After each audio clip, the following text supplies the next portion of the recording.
Recording. We're recording? Yeah. Okay. Fly Killer, and I'm back once again. Drunken Tiger's here to take you for a spin. Bringing you these live wire lips with spit. Delivering it to you on my reaction tip. See him at 82 now. We're back.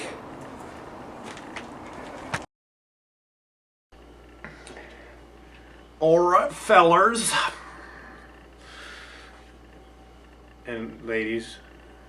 So I got something called a Grudge match, Unlimited. It's by PerfectMayhem82. And it is effectively, it's like a death battle without the sprite fight. Pros and cons of one character, pros and cons of another character, math mashup sort of thing, whatever, figure out, and then boom, the winner, and here's why. And it caught my eye, and I thought it would be interesting to check out. So I'd like to share this with you, and afterwards, please let me know what you guys thought, so I know whether or not to run out some more.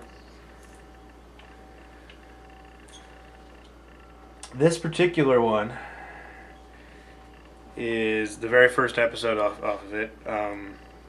It is Dante, Devil May Cry, versus Kratos, God of War.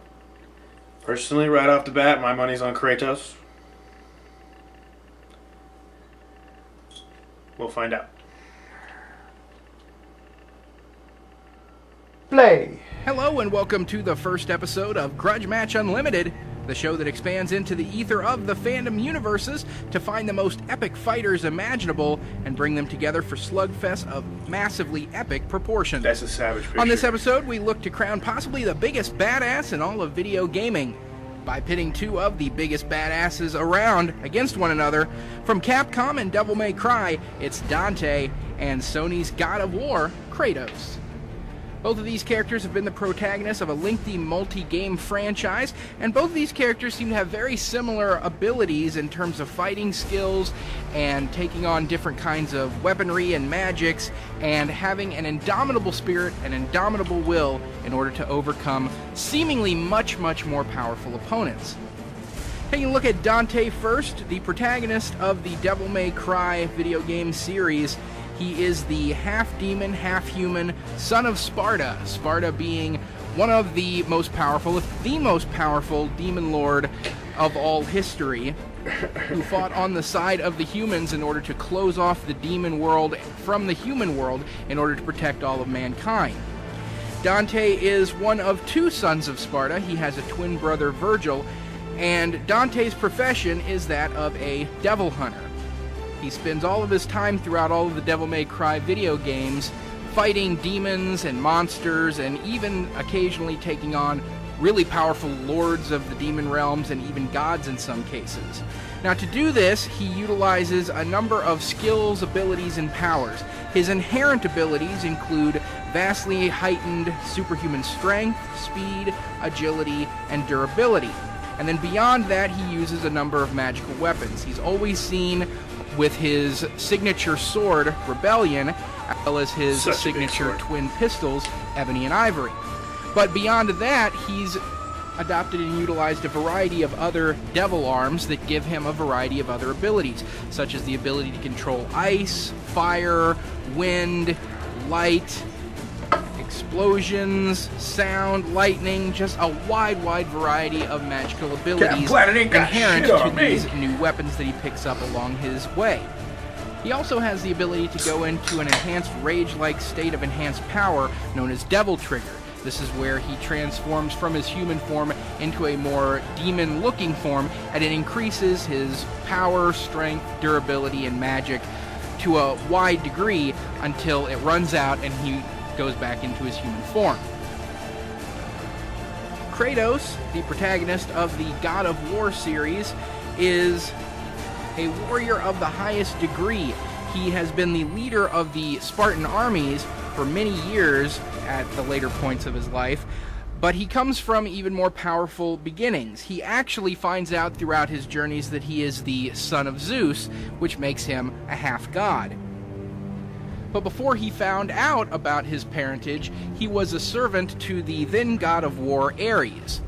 Ares betrayed him and got him to accidentally kill his own wife and child, hoping that that would turn him into an even more powerful warrior for Ares. This had the opposite effect that Ares wanted, and it turned him into having a lifelong mission of killing Ares, the one who betrayed him and caused him to kill his own wife and child. And once he accomplished that at the end of the first game in the series, he took over as the new god of war. He was infused with all of Ares' godly power and became the new god of war. Throughout the rest of the series, he found himself falling out of that position, falling out of favor with the rest of the gods, and eventually going on to kill all of the gods of the Greek pantheon of gods. Now, to do this, he has a variety of magical weapons and abilities, just the same way Dante does. His primary weapons are the Blades of Chaos, the twin blades that are bonded to his arms by chains that have been burnt right into his skin.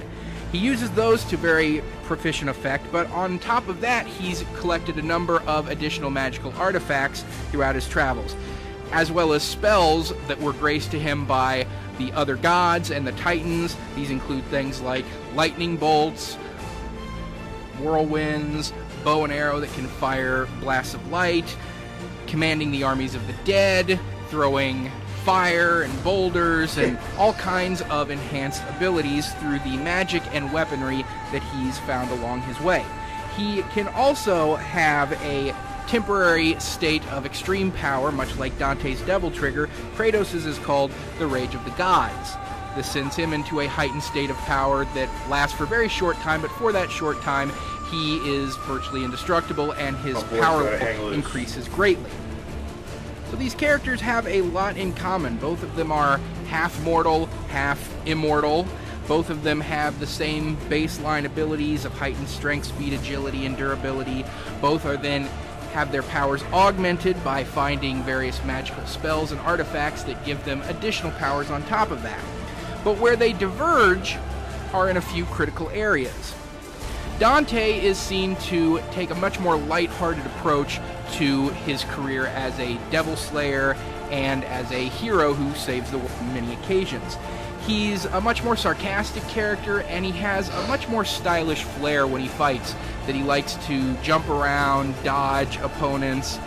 Almost seems like he's dancing in midair while he's fighting a lot of the time, and this is bore out throughout the game by having a stylish meter, so the more interesting moves you do while fighting an opponent will up the stylish meter and ultimately yield you higher rewards. So Dante has a much more stylistic flair when he fights. Kratos doesn't fuck around. Versus Kratos, who is much more known for his brutality. He's much more of a brute type of character who likes to get as violent and as dangerously vicious as possible, rather than jumping and dodging. While he can do that, he mostly goes full force against an opponent and destroys them in the most epically violent way possible. One thing to note about both of these characters is that throughout the course of their games and stories, both of these characters have died on more than one occasion, and both have resurrected, come back from that death.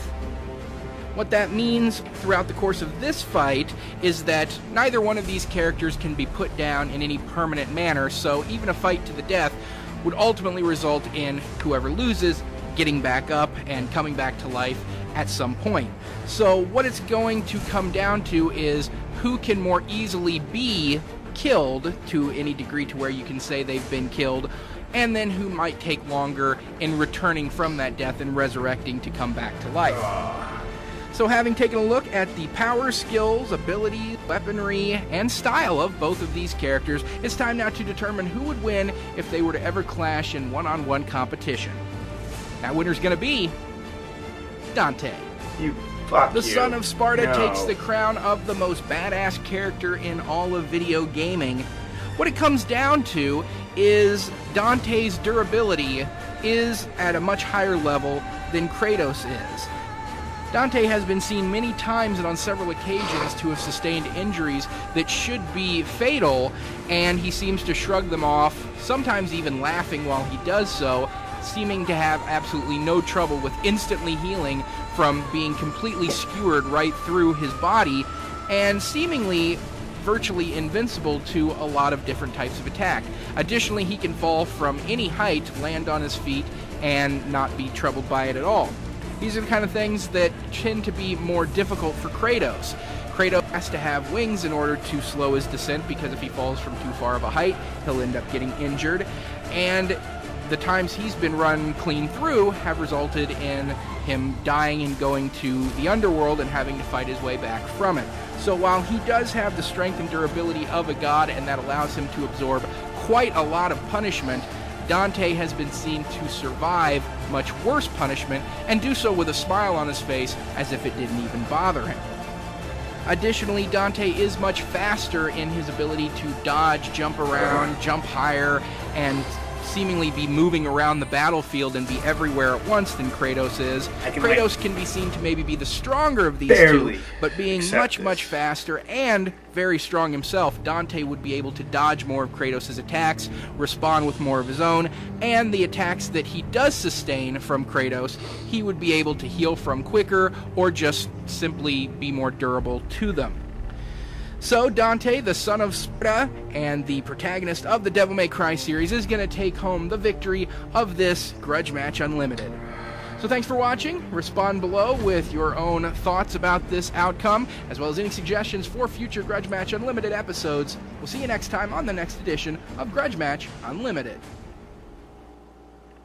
I gotta say that, you know, I can bear with it. I can accept it, barely, because they are, so similar and stuff. I just wouldn't expect Kratos to lose to Dante. That's the thing.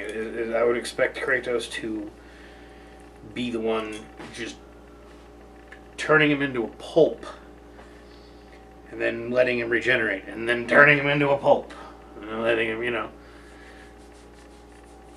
Plus, Kratos has that sword that's able to kill gods.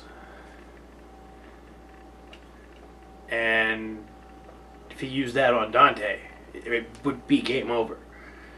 It'd be kind of like if Ryu or Akuma used the Dark Auto or whatever on him and separated his soul, I don't know. You guys tell me what you thought.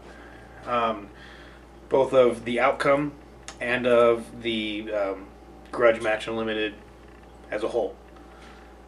So like I said, he's got more of these. I'm totally willing to run through them, but I just want to hear that you guys are interested. So let me know in the comments below.